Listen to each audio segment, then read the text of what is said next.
Hujan turun tanpa belas kasihan malam itu. Petir menyambar langit desa kecil di pinggir hutan. Di beranda rumahnya yang sederhana, bocah 8 tahun bernama Aksa duduk menggigil, menunggu kedua orang tuanya pulang dari kota. Ia memeluk lututnya, memandang jalan desa yang gelap. Namun, malam itu adalah malam terakhir ia menunggu. Sebuah kabar datang, kecelakaan tragis merenggut nyawa ayah dan ibunya. Kakek dan neneknya datang menghampiri dalam gelap, memeluk tubuh kecil itu sambil menangis. Narator menutup bagian ini, sejak malam itu dunia Aksa runtuh, namun kasih sayang kakek neneknya menjadi tiang yang masih berdiri. Aksa tinggal bersama kakek dan neneknya di rumah kayu tua yang dindingnya sudah rapuh. Atap sering bocor saat hujan, lantai bergoyang jika diinjak. Meski hidup miskin, kasih sayang mereka tak pernah putus.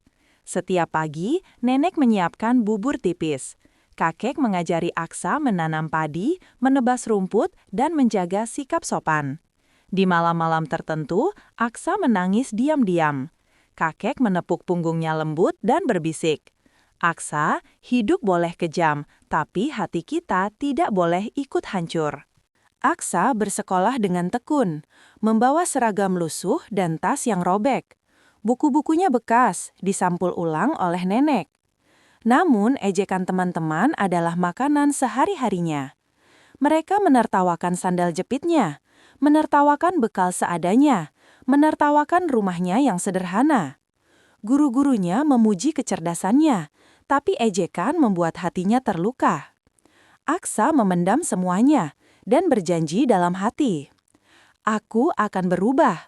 Aku akan lebih kuat dari rasa sakit ini." Saat SMP, Aksa bersahabat dengan seorang gadis bernama Nara. Mereka sering belajar bersama, saling mendukung. Diam-diam, Aksa memendam rasa suka.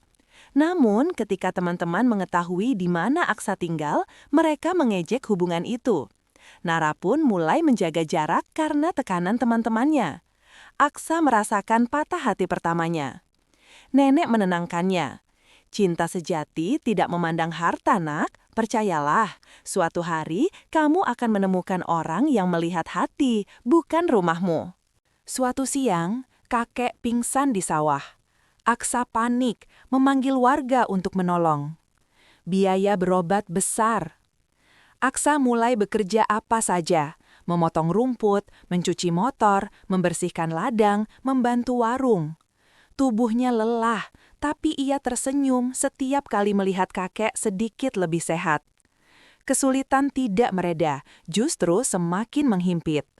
Namun dari sinilah tekad Aksa terbentuk. "Aku harus mengubah nasib keluarga ini." Dengan lulus SMA, dengan uang pas-pasan dan doa dari kakek neneknya, Aksa naik bus menuju kota besar.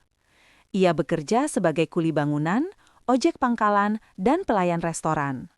Kosnya kecil, hanya cukup untuk tidur dan menyimpan barang. Di tengah lelahnya, Aksa tetap belajar, menonton video pendidikan, membaca buku bekas, bahkan belajar komputer di warnet murah. Langkah kecil itu menjadi fondasi besar di masa depan. Suatu malam di restoran tempatnya bekerja, seorang pria tua pingsan.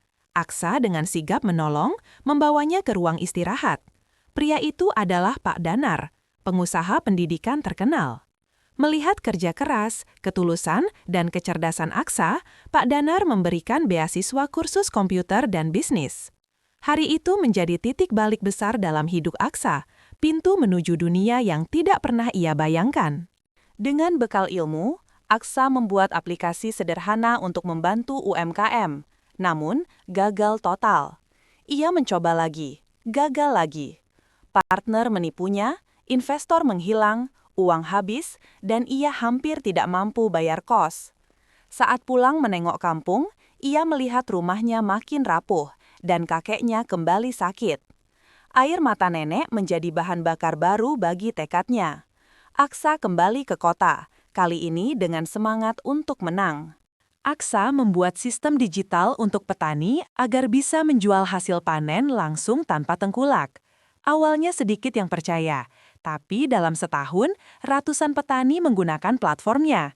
Media datang meliput, Investor besar bergabung. Aksa mendirikan startup bernama Tani Maju, dan tiba-tiba namanya dikenal di seluruh negeri.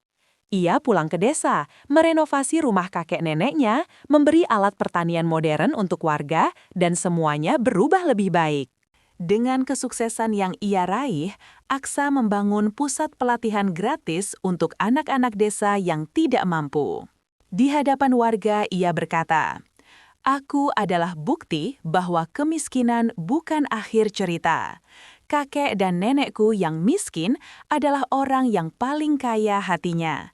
Dan hari ini, aku ingin meneruskan cinta itu untuk kalian semua."